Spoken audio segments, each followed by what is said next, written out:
गाय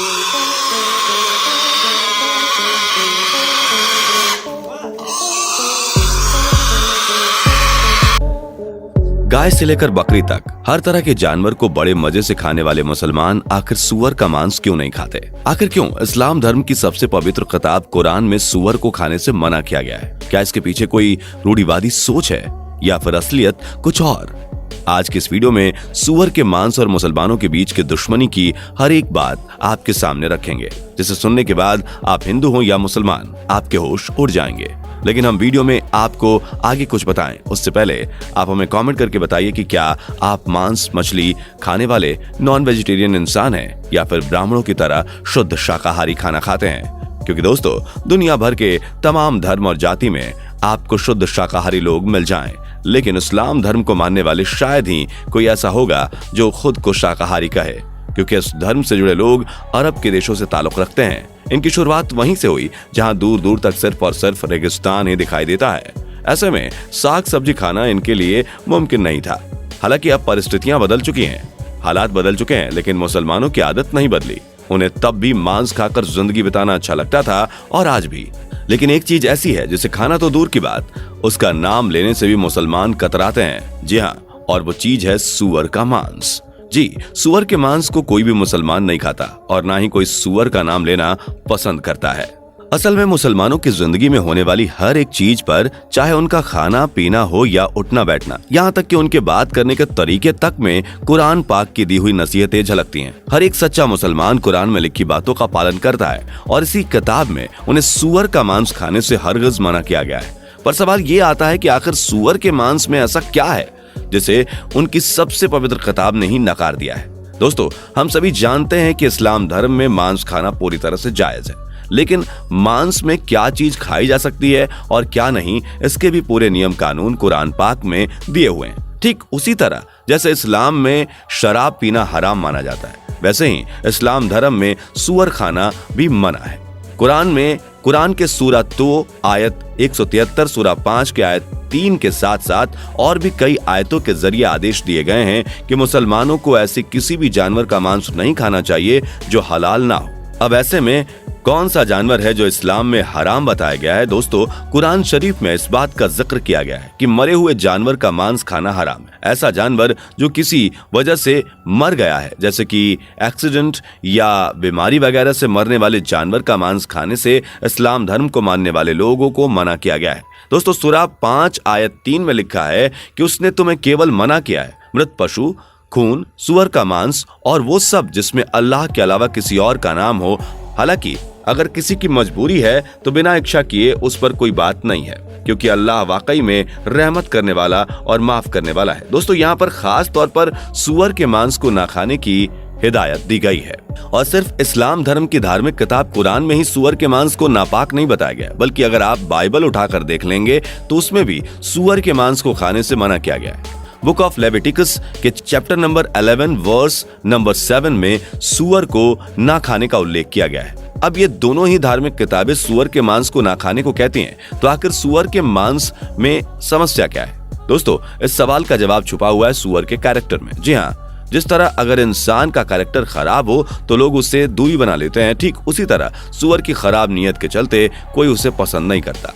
जब इंसान सूअर के बारे में सोचता है तो उसके दिमाग में एक ऐसा जानवर आता है जो गंदगी में रहना पसंद करता है। उसे लाख साफ सुथरा करके भी रखा जाए फिर भी वो खाएगा गंदगी ही। ऊपर से सूअर के शरीर से आने वाली गंदी बदबू भी किसी को पसंद नहीं आती। और अगर इन सबको किनारे कर दिया जाए तब भी सूअर पर भरोसा नहीं किया जा सकता, क्योंकि ये एक मौका परस्त जानवर है जिसका सिर्फ और सिर्फ एक ही मकसद है और वो है अपना पेट भरना, जिसे पूरा करने के लिए जानवर किसी भी हद तक जाने को तैयार है।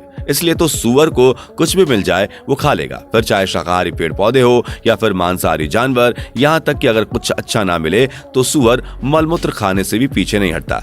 सूअर को इस बात से रत्ती भर भी फर्क नहीं पड़ता कि जो वो खा रहा है वो सही है या गलत, उसे तो बस अपना पेट भरने से मतलब है। यही वजह है कि सूअर को दुनिया के सबसे गंदे जानवर के तौर पर जाना जाता है। अब कई लोग बोलेंगे कि विकसित देशों में तो ये काफी साफ सुथरे दिखाई देते हैं। तो दोस्तों, ये सूअर हैं, चाहे जितने भी साफ सुथरे क्यों ना दिखाई दें, इनके अंदर की गंदगी कभी जाती नहीं है। तभी तो बिल्कुल साफ जगह पर रहने के बावजूद इनके एक दूसरे का मल खाने की आशंकाएं बनी रहती हैं। अब जाहिर सी बात है कि बिल्ली को दूध के सामने बिठा दिया जाए कि दूध की रखवाली करो तो भला दूध बचेगा क्या। ठीक उसी तरह अगर कुछ सुअरों को एक साथ रख दिया जाए तो उनके साफ और पवित्र होने का सवाल ही नहीं उठता। अगर गांव देहात की बात की जाए तो वहाँ आधुनिक शौचालयों की कितनी कमी है ये तो आप भी जानते होंगे। यही वजह है कि लोग खुले में शौच करने पर मजबूर हैं। ऐसे में सुअर को कुछ न मिलने पर वो उसका भी सेवन कर लेते हैं। अब जो जानवर दूसरों के मलमूत्र को खाता है उसे भला कौन अपने पेट का भोजन बनाना चाहेगा। कई लोग ये तर्क देते हैं कि ऑस्ट्रेलिया जैसी जगहों पर सुअर का पालन पोषण बिल्कुल साफ सुथरे तरीके से होता है, और हाँ, ये बात सच भी है। विदेशों में सुअर को अक्सर अच्छे वातावरण में रखा जाता है और उनका पूरा ख्याल भी रखा जाता है, लेकिन जैसा कि हमने आपको बताया, गंदगी इनके नीयत में भरी हुई है। आप चाहे इन्हें कितना भी साफ सुथरा रखने की कोशिश क्यों ना कर लें, लेकिन प्राकृतिक रूप से इन्हें गंदगी ही पसंद है। और ऐसा एक एक्सपेरिमेंट में देखा गया है कि पूरे 1 महीने तक 10 सुअरों को एक आलीशान और साफ सुथरी जिंदगी दी गई, जहां किसी भी तरह की गंदगी उनके आसपास भी भटकने नहीं दी गई। और ये सभी सुअर बिल्कुल भी गंदगी के बारे में नहीं जानते थे, लेकिन जब 1 महीने बाद इन सुअरों को गंदगी में छोड़ा गया तो सभी सुअर उसमें ऐसे खेलने लगे जैसे कि अपने बिछड़े हुए यार से मिल रहे हों। और अगर बात केवल गंदगी की होती तो चलिए एक बार इसे नजरअंदाज किया भी जा सकता था, क्योंकि गंदे जानवर के मांस को साफ सुथरा करके और उसे पकाकर हम खा सकते हैं, लेकिन जो जानवर खुद गंदगी को अपने शरीर में डाले भला उसे हम कैसे खा सकते हैं, क्योंकि सुअर का मांस 1-2 नहीं बल्कि 70 अलग अलग बीमारियों को जन्म देता है, जिनमें से कुछ तो इतनी खतरनाक हैं कि अगर एक बार इंसान के शरीर में लग जाएं तो उसके पूरे शरीर को खोखला करके ही मानती है। और तो और इंसान के शरीर में सुअर का मांस खाने से भी कीड़े हो सकते हैं, जो सुअर के मांस के साथ ही हमारे शरीर में पहुंच जाते हैं, जिसमें बहुत ज्यादा खतरनाक प्रजाति का कीड़ा है टैपवॉर्म। इस कीड़े का तो नाम सुनकर कई सारे डॉक्टर्स मरीज को दूर छोड़कर भाग जाते हैं, क्योंकि ये कीड़ा अगर शुरुआती दौर में किसी के शरीर में चला गया तो उसे ठीक किया जा सकता है, पर जब आंतों में रहने वाला यह कीड़ा शरीर में अपनी जगह बना लेता है तो मुश्किलें बहुत ज्यादा बढ़ जाती हैं, क्योंकि कई बार तो इस कीड़े के अंडे खून के जरिए शरीर के लगभग सभी अंगों में पहुंच जाते हैं। यहाँ तक कि अगर यह कीड़ा दिमाग में भी चला जाए तो इंसान की याददाश्त जा सकती है, उसका पूरा संतुलन खो सकता है और वो सोचने समझने की शक्ति तक गंवा सकता है। अगर ये कीड़ा किसी के दिल में पहुंच जाए तो इंसान के दिल के धड़कन की गति परिवर्तित होने लगती है। अगर इस कीड़े ने किसी के आंख पर अपना कब्जा कर लिया तो इंसान ठीक तरह से देख भी नहीं पाता है और कई बार तो लोग अंधेपन का शिकार भी हो जाते हैं। इसके अलावा यह कीड़ा शरीर के बाकी अंगों को नुकसान पहुंचाने में कोई कसर नहीं छोड़ता। ऐसे में आप सोच लीजिए कि जो जानवर इतने अलग अलग तरीकों से हमारा जीना दुश्वार कर सकता है, हमें बीमार कर सकता है, तो उसे कौन खाना चाहेगा।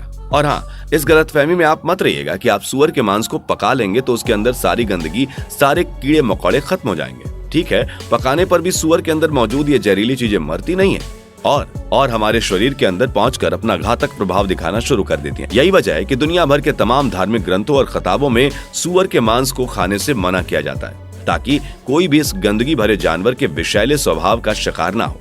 ऐसे में दोस्तों, आप चाहे किसी भी धर्म से क्यों ना ताल्लुक रखते हो और आपको मांसाहारी खाना पसंद हो या फिर शाकाहारी, इन सारी चीजों से कोई मतलब नहीं है, लेकिन हाँ, आपको सुअर का मांस बिल्कुल भी नहीं खाना चाहिए।